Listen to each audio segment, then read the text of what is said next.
The symbol is the same: chalice, grail and cup, cauldron and cave. It begins in darkness, empty, alone, forgotten, forsaken, alone with the beating of my heart. And behold, the darkness conceives. The darkness nurtures and gives birth. A light appears in the darkness. The chalice, like a great egg, opens and light goes forth into the world. Chalice and flame flowing together in the great circle of time and life and eternity. We begin in the cave, in darkness. We live our lives like a great circle and return to the cave, and the darkness embraces our souls like the great mother.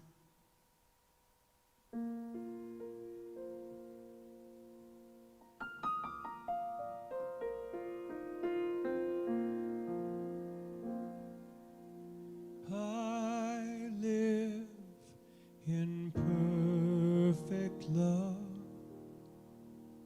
I live in perfect peace. I leave my past behind. I let go and I release and I breathe in the light, and I live in the light. I live in perfect love. I live in perfect peace. I leave my past behind. I let go and I release and I breathe in the light,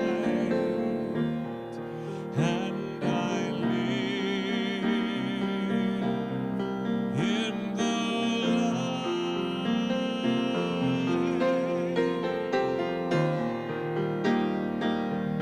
I live in perfect peace.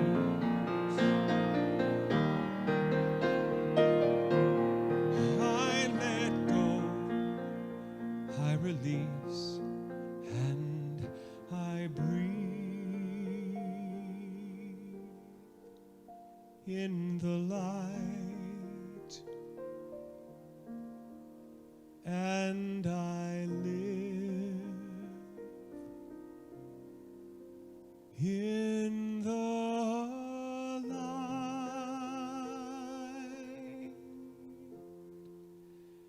of the one.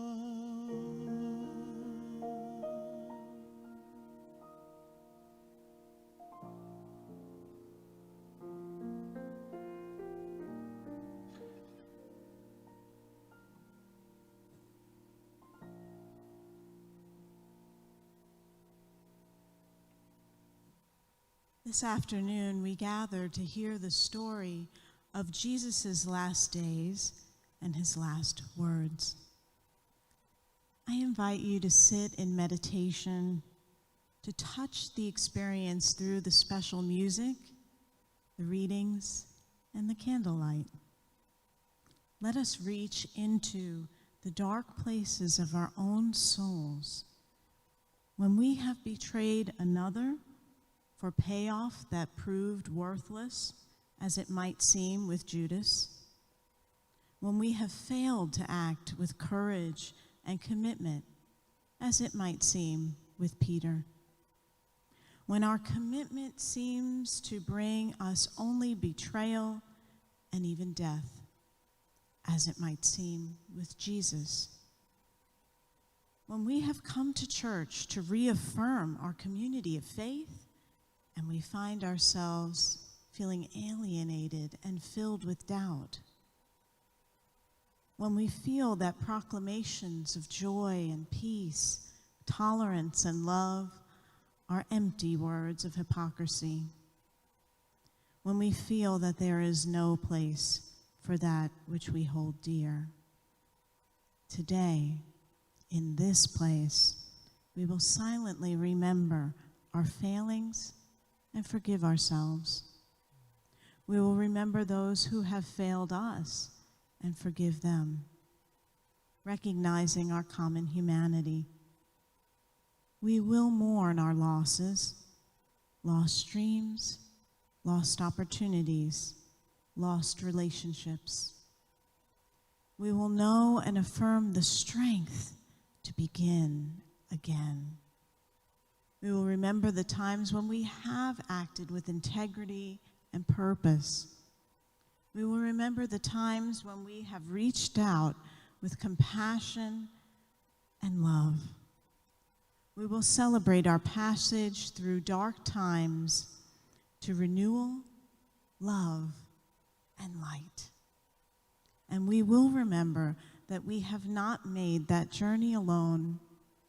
We have been sustained by friends, old and new, who have given us the gift of acceptance and love. And we have been and continue to be held by infinite love.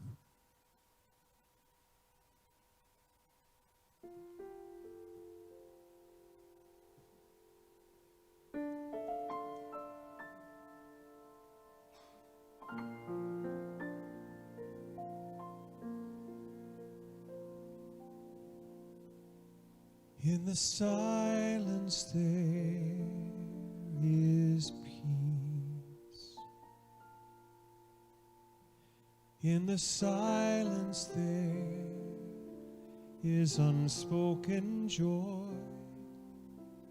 In the silence there's release from a world filled with chaos and noise. So I wait for these precious moments when I hear all that could never be said, and right here in this holy silence I find God, I find myself.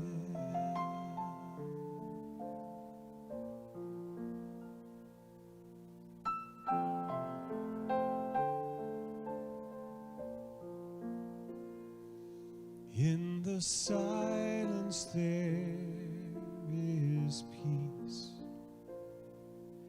In the silence there is unspoken joy. In the silence there's release from a world filled with chaos and noise. So I wait for these precious moments when I hear all that could never be heard, and right here in this holy silence I find God, I find myself. So I wait for these precious moments when I hear all that could never be said, and right here in this holy silence I find God, I find God.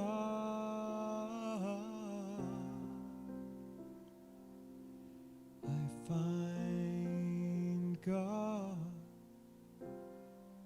I find myself.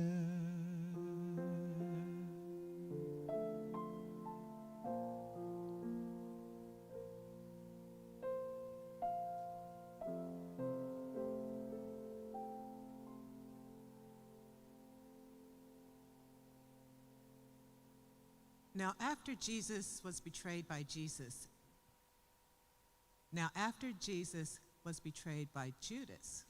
and arrested, he was taken to the Sanhedrin to be examined, and Peter, one of the disciples, followed along behind. Peter waited outside and went to the fire the servants had built to warm themselves. As the servants were gathered and talking about the events of the evening, one of them recognized Peter and said, "Surely you know this man, for I have seen you with him." And Peter responded that he had never met Jesus. And a little later, another servant said, "Aren't you one of his people? Haven't I seen you listening to him teaching?" And Peter began to get afraid and angry and said again that he did not know him. And yet, then another said, "But you're a Galilean. I know I've seen you among his followers." And with an oath, Peter swore that he did not know Jesus. Immediately, the cock crowed, and Peter was ashamed. Meanwhile, the Sanhedrin examined Jesus to catch him in heresy. Many came and testified against him, but Jesus simply maintained his silence. Finally, they decided to hand Jesus over to Pilate, the Roman governor, claiming that he was guilty of sedition against Rome. But even Pilate could not find guilt in him. Yet, for political reasons, and because he really didn't care one way or another, Pilate handed him over to the soldiers to be crucified. Following the usual procedure, the soldiers stripped Jesus and beat him severely and forced him to carry the cross up the hill where crucifixions were held, called Golgotha in Aramaic and Calvary in Latin. On the way, someone forced a crown woven of thorns onto his head, and all mocked him and even spit on him. But those who were his followers followed along behind, quietly and afraid. When they reached the hill, the soldiers bound him to the cross and left him to die. Naked, bleeding, and in disgrace. And still, his followers watched quietly.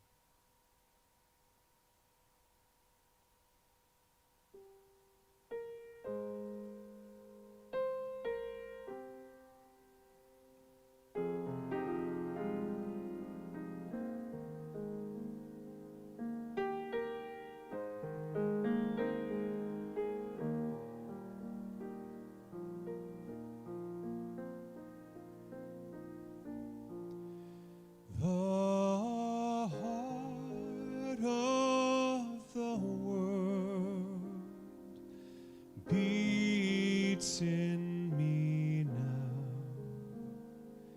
the light of the world shines through me,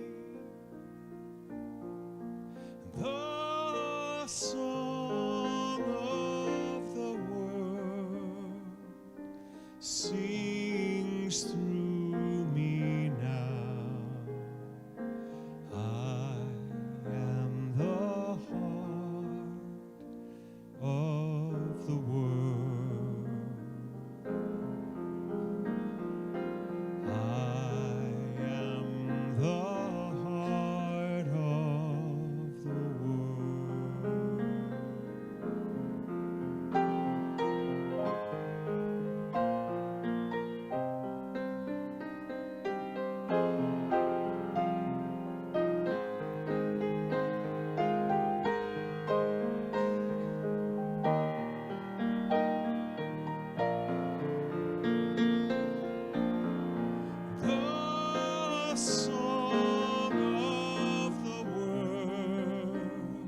sings through me now. I am the heart of the world. The heart of the world beats in me now. The light of the world shines through me. The song of the world sings through me now. I am the heart of the world.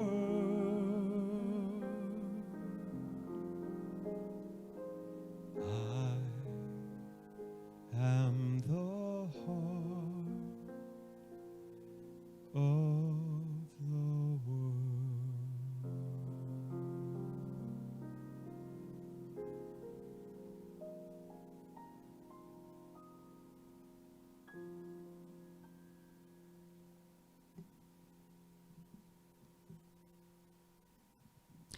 Metaphysically, the crucifixion represents crossing out, that which no longer serves.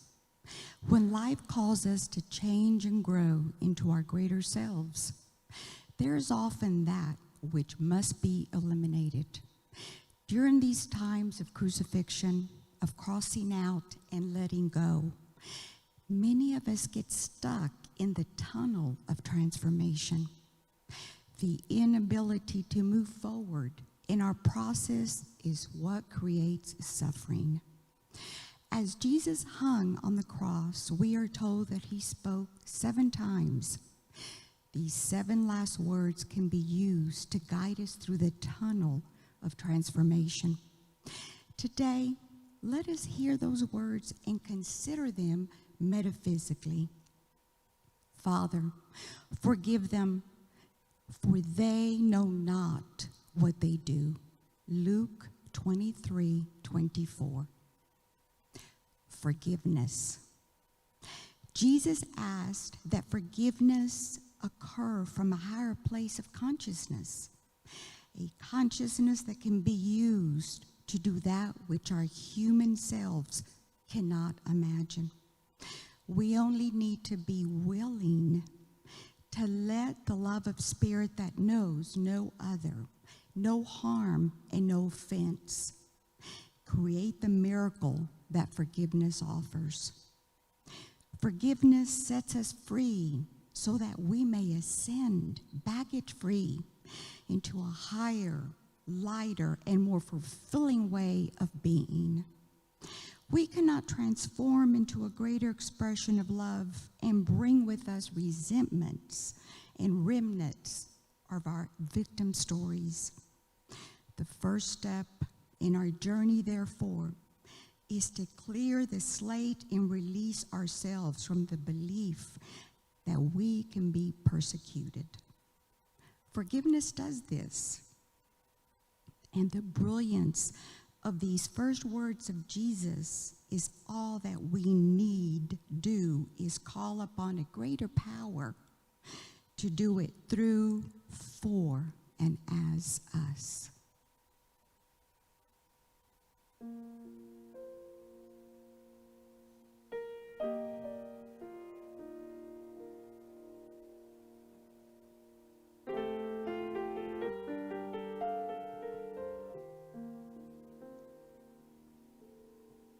I release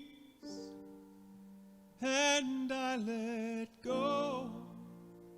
Let the Spirit run my life, and my heart is open wide. Yes, I'm only here for God. No more struggle, no more strife. With my faith I see the light. I am free, free in the Spirit. Yes, I'm only here for God. I release and I let go. Let the Spirit run my life, and my heart is open wide. Yes, I'm only here for God. No, no more struggle, no more strife. With my faith, I see the light. I am free, free in the Spirit. Yes, I'm only here for God. I am free, free in the Spirit. Yes, I'm only here for God.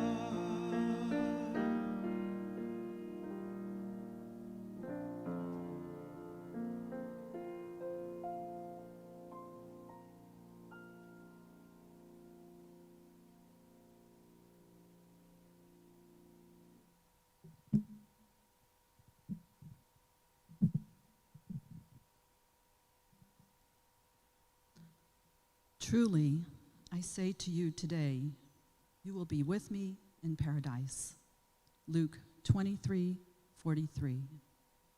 Now, paradise is another word for the kingdom of heaven, and the kingdom of heaven is at hand, available to us all, but it can only be experienced, as Jesus said, today, in the present moment. Jesus made this statement to the two men who were being hanged to the right and left of him. In a metaphysical interpretation, these two men might represent the past and the future.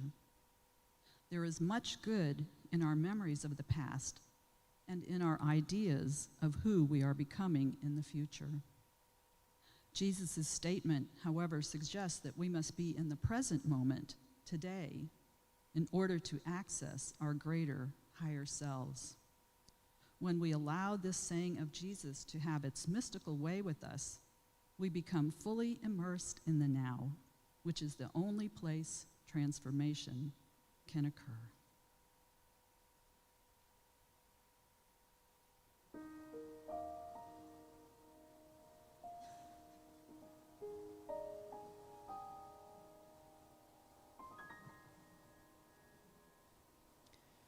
In this moment,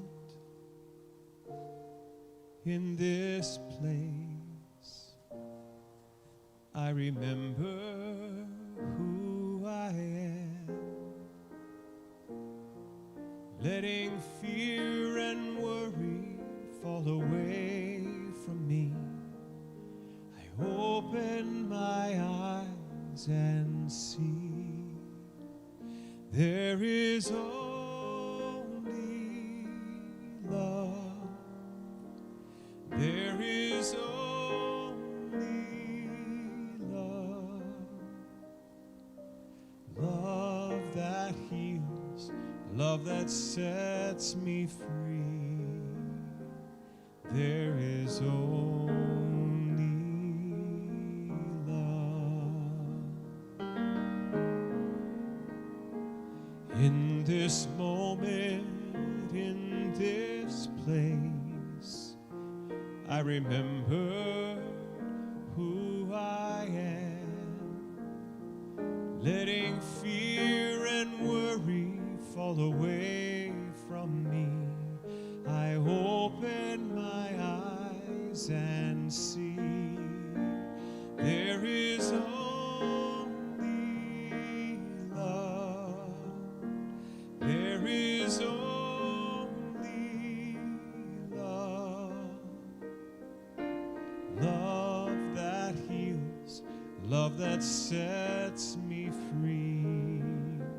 There is only love.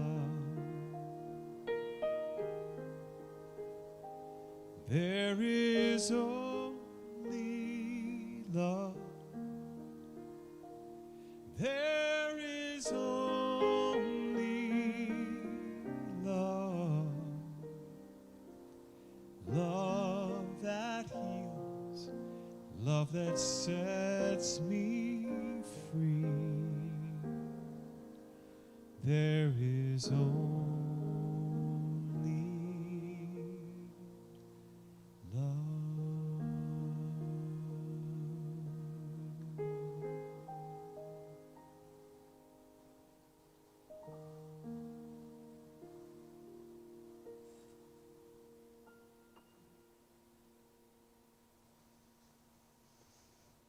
Woman, behold your son, behold your mother.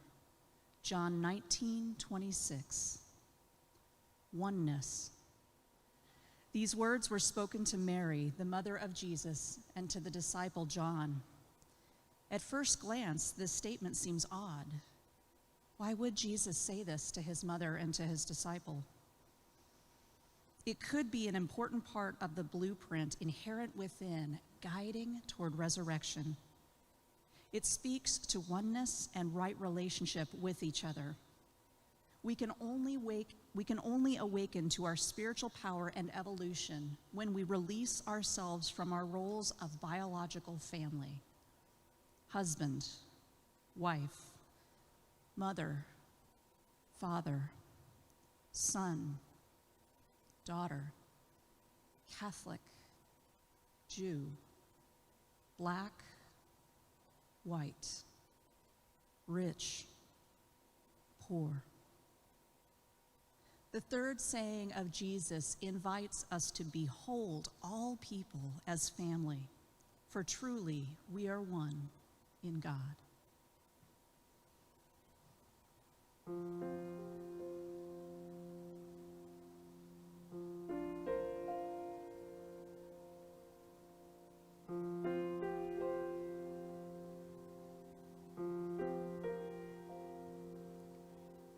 You are the face of God. I hold you in my heart. You are a part of me. You are the face of God. You are the face of love. I hold you in my heart. You are my family. You are the face of love. You are the face of God. I hold you in my heart.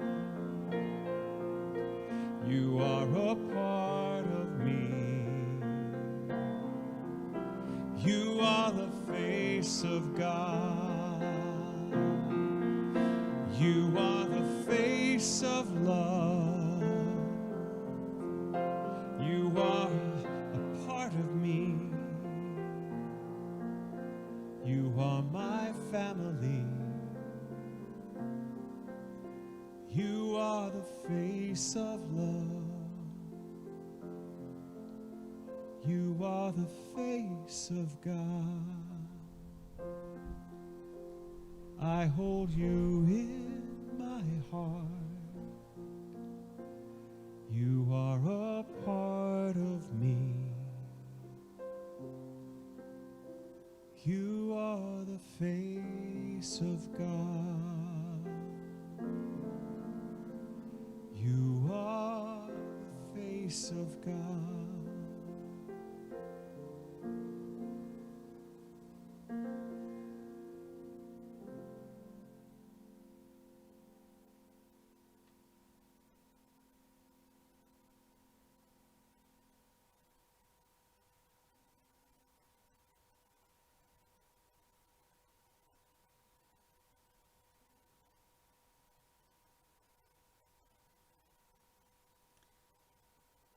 My God, My God, why have you forsaken me?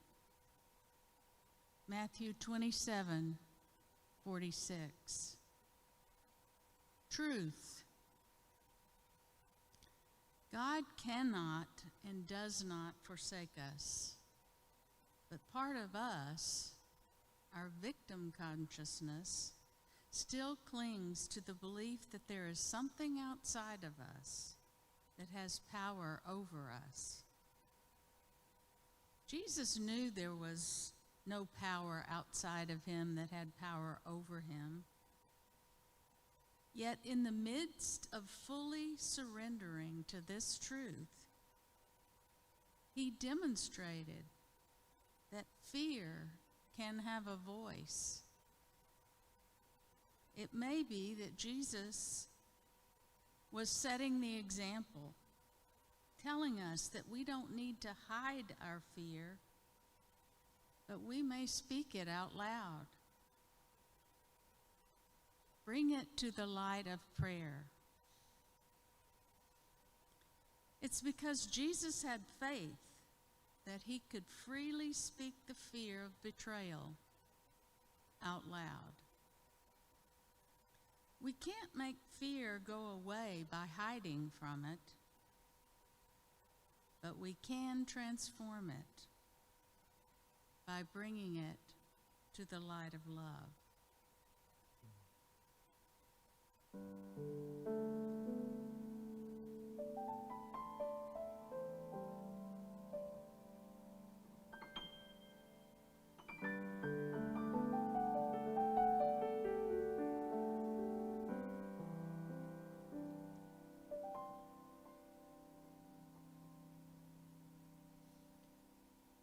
Give ear to my prayer, O God.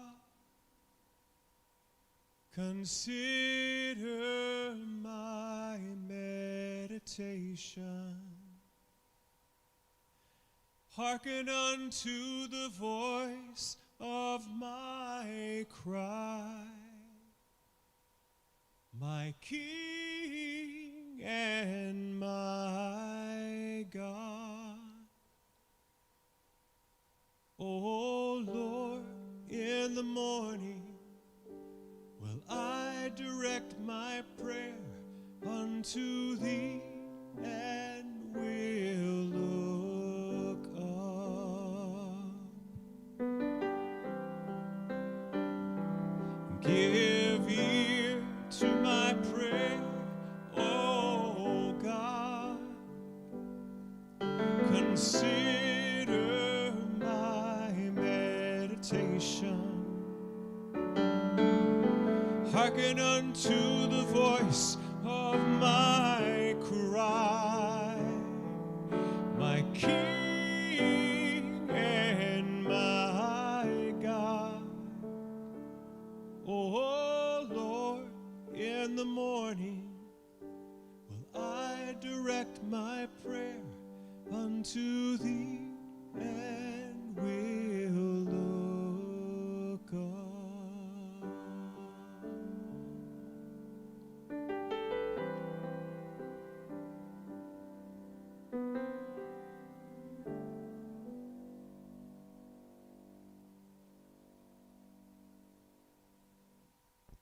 I thirst.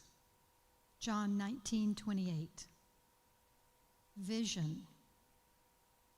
To thirst is to desire that which gives us life. To thirst for new life represents the time of our transformation, when the darkness begins to fade and new possibilities begin to form in consciousness. The idea of greater good glimmers, even if ever so faintly. Often during this time, the old ways of being suddenly look very attractive, or we tend to want to rush into the first idea that comes to us for relief. This is actually the time to cultivate the thirst and hold still. The universe will give us very clear signs if we will take the time to listen.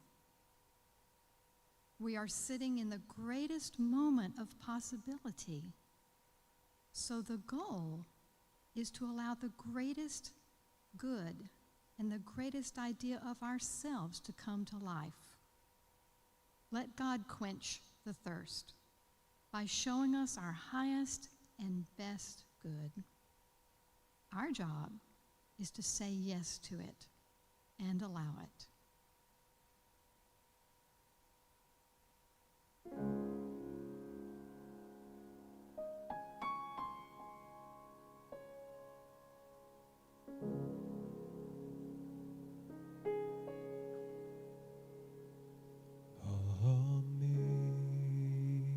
Amazing grace, how sweet the sound that saved a soul like me.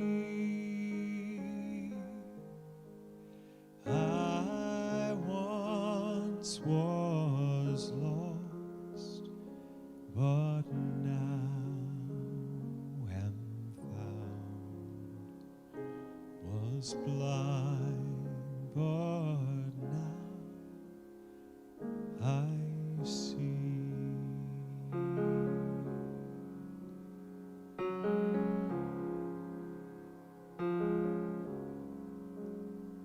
'Twas grace that taught my heart to love, and grace my fears relieved.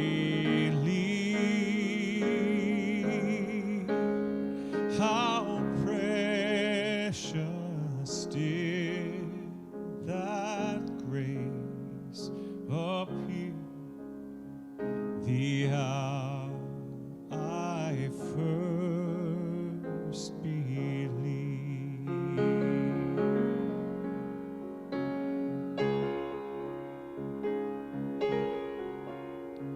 Through many dangers, toils, and snares, I have already come. 'Twas grace that brought me safe thus far, and grace will lead me home. When we've been here 10,000 years, bright shining as the sun,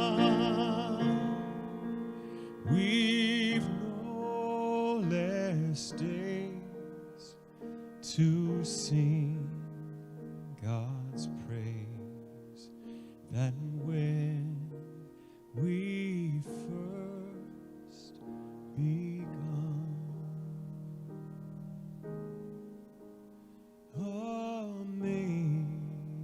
Amazing grace, how sweet the sound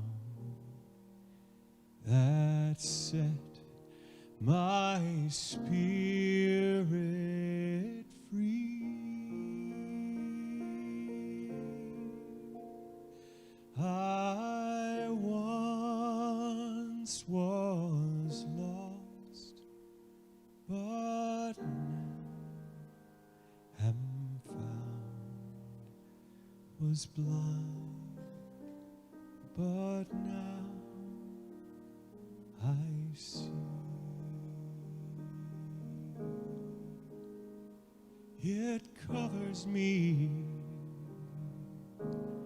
Amazing grace, it covers me.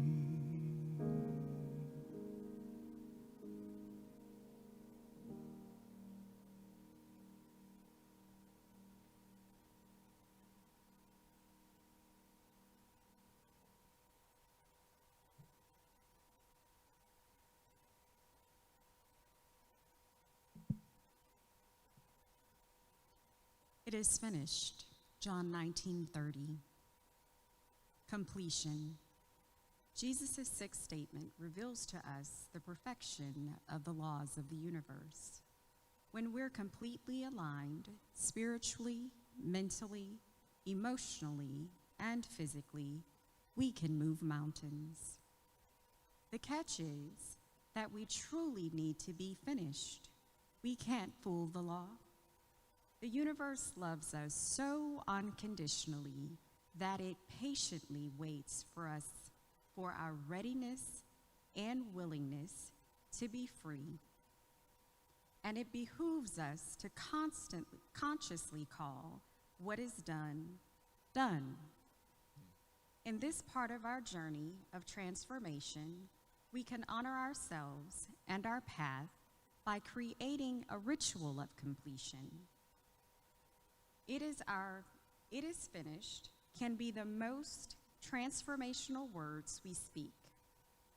These words clear the slate, cut the cords of attachment, cleanse and prepare us on all levels for the next and most powerful step of all.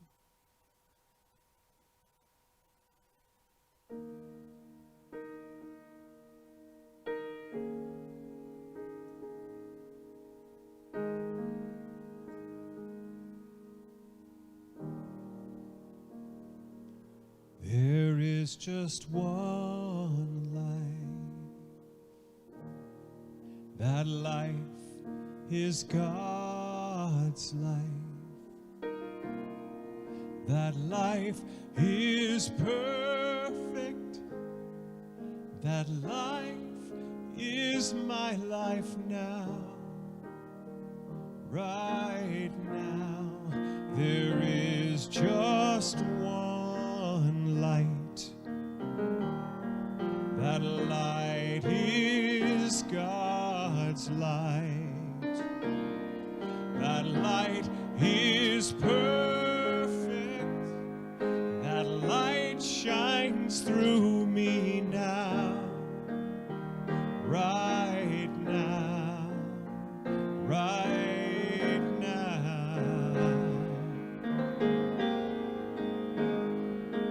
Infinite Spirit, ever flowing, ever within me, ever knowing, infinite wisdom, ever guides my way. There is just one heart. That heart is God's heart. That heart is perfect.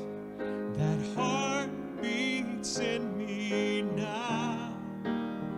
Right now, there is just one song. That song is God's song. That song is perfect. That song sings through me now. Right now. Right now.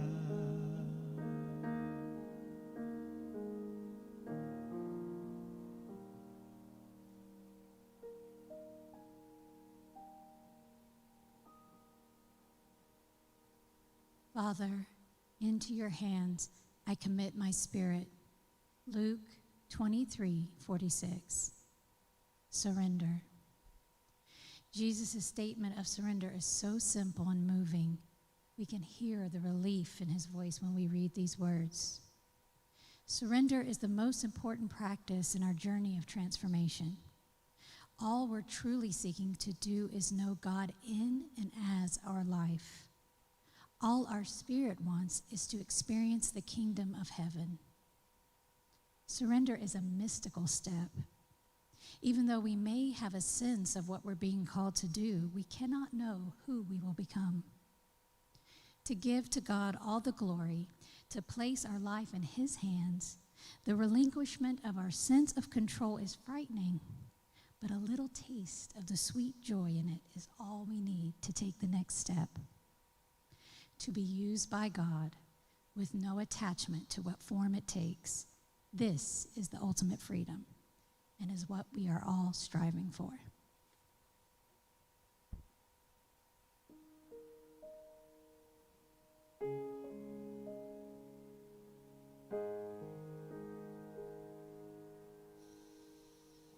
I am a child of the living God,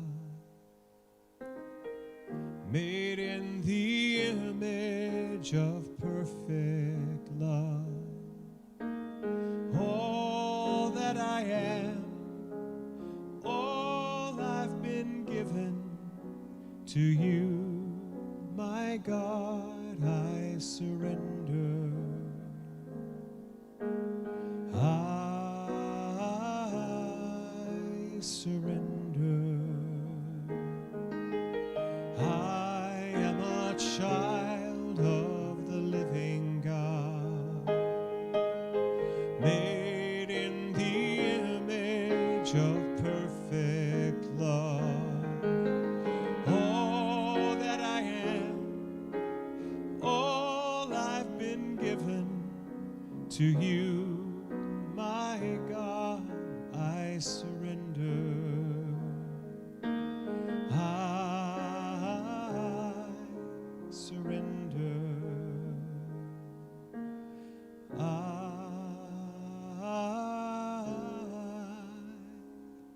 I surrender.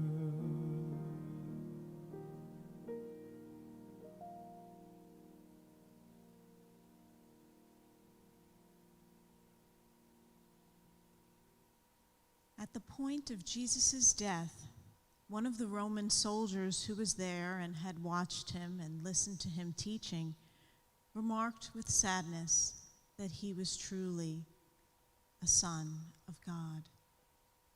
Among Jesus' followers was a wealthy man named Joseph from the town of Arimathea.